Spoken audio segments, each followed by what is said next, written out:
সেই পিএসসি কে একটা ইন্ডিপেন্ডেন্ট প্রতিষ্ঠান হিসেবে গড়ে তোলা হবে। এইখানেও BNP note of dissent why আমি বুঝি না। দিন একই সাথে গণভোটে বাস্তবায়নের দিকে যাচ্ছে, এটা পরিষ্কার। এবং আমরা যে শাসনতান্ত্রিক ব্যবস্থার পরিবর্তনের জন্য এই জুলাই গণ অভ্যুত্থানের পূর্ব থেকে আমরা বলে আসছিলাম যে একটা ভারসাম্যপূর্ণ সংসদ এবং সেখানে দ্বিকক্ষ বিশিষ্ট সংসদ এবং উচ্চ কক্ষ সেটা সংখ্যানুপাতিক পদ্ধতিতে প্রতিনিধিত্ব নিশ্চিত করা, সেটি এই ঘোষণাপত্রে রয়েছে। এখানে বিএনপির সাথে আমরা দীর্ঘদিন লড়াই সংগ্রাম করেছি। গত বছর রোজার ঈদের সময় এখানে বিএনপির মহাসচিব সহ শীর্ষ নেতৃবৃন্দ আছেন, তাদের কারো যদি মনে থাকে, মাহাদি আমিন ভাই ইয়ং মানুষ, তার মনে থাকতে পারে, আমি বিএনপি চেয়ারম্যানের উপস্থিতিতে বলছিলাম যে এই সংস্কারের প্রয়োজনীয়তা ফিল করে 31 দফা, বিএনপির 10 দফা থেকে 27 দফা, সেখান থেকে 31 দফা যুগপৎ আন্দোলনের একটা কর্মসূচি নির্ধারণ করেছিল বিএনপি। জুলাইয়ের পরে এই সংস্কারের মাত্রাটা এবং চাহিদাটা আরো ব্যাপক আকার ধারণ করেছে। সুতরাং বিএনপিকে এখন সংস্কারের একটা নেতৃত্ব দেওয়া দরকার।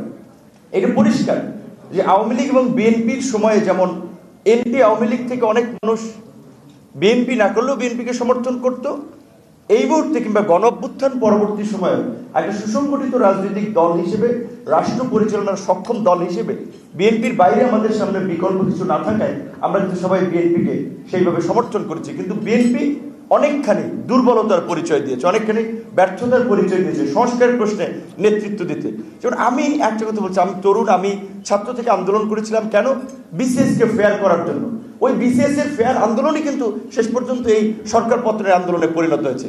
সেই পিএসসি কে একটা ইন্ডিপেন্ডেন্ট প্রতিষ্ঠান হিসেবে গড়ে তোলা হবে। এইখানেও BNP note of dissent why আমি বুঝি না। দুদককে আমরা বলছি যে পলিটিক্যাল ওয়েপন হিসেবে ব্যবহার করছে প্রতিপক্ষকে দমন করার জন্য। দুদককে এখন সংবিধিবদ্ধ প্রতিষ্ঠান আছে, এটাকে একটা সাংবিধানিক প্রতিষ্ঠানে পরিণত করা প্রয়োজন। এইখানে বিএনপি নোট অফ ডিসেন্ট কেন দিবে? বিএনপির অনেক মিত্ররা এই কথাগুলো বলছে না, কারণ বিএনপির সমর্থনে তারা এমপি হতে চায় যদি তাদের সমর্থন চলে যায়। কিন্তু আমরা কিছু তিক্ত সত্য হলেও বলছি। সর্বশেষ আমি যেটা বলতে চাই যে আজকে এই গণ অভ্যুত্থান পরবর্তী যে নির্বাচনটি হচ্ছে, ইতিমধ্যেই কয়েকজন বক্তা বলেছেন, সেই নির্বাচনে গণ অভ্যুত্থানের অংশীজনরা সংসদে থাকার মধ্যে দিয়ে একটা ভাইব্রেন্ট যেন পার্লামেন্ট হয় এবং সেখানে যেন আমরা আমাদের শাসনতন্ত্র, আমাদের পররাষ্ট্রনীতি, আমাদের জাতীয় স্বার্থ, নিরাপত্তা এবং বিশেষ করে রাষ্ট্রের গুরুত্বপূর্ণ মৌলিক ইস্যুতে যেন আমরা একটা জায়গায়, একটা কনসেনসাসে থাকতে পারি, সেরকম একটা পরিবেশ তৈরি করা দরকার। এবং সেই দায়িত্ব অনেকখানি ডিপেন্ড করছে বিএনপির উপরে। আগামী নির্বাচন কতটুকু সুষ্ঠু হবে, যেটা আজকে নির্বাচন কমিশন, প্রধান নির্বাচন কমিশনার বলেছে, প্লেয়ারদের উপরে ডিপেন্ড করছে। এটাও ট্রু। এখানে বিএনপি সহ বড় রাজনৈতিক দলগুলোকে কিন্তু সরকার আইন শৃঙ্খলা বাহিনীর চেয়ে বেশি কার্যকর ভূমিকা পালন করতে হবে। কিন্তু রাজনৈতিক দলগুলোর সেই দায়িত্বশীল আচরণ, তাদের নেতাকর্মীদের প্রতি সেই ইনস্ট্রাকশন আমরা কিন্তু লক্ষ্য করছি না। সুতরাং নির্বাচন ভণ্ডুল হলে, নির্বাচন বিতর্কিত হলে পরবর্তীতে যদি দেশ আবার একটা সংকটে পড়ে, সেই দায় দায়িত্ব রাজনৈতিক দলকে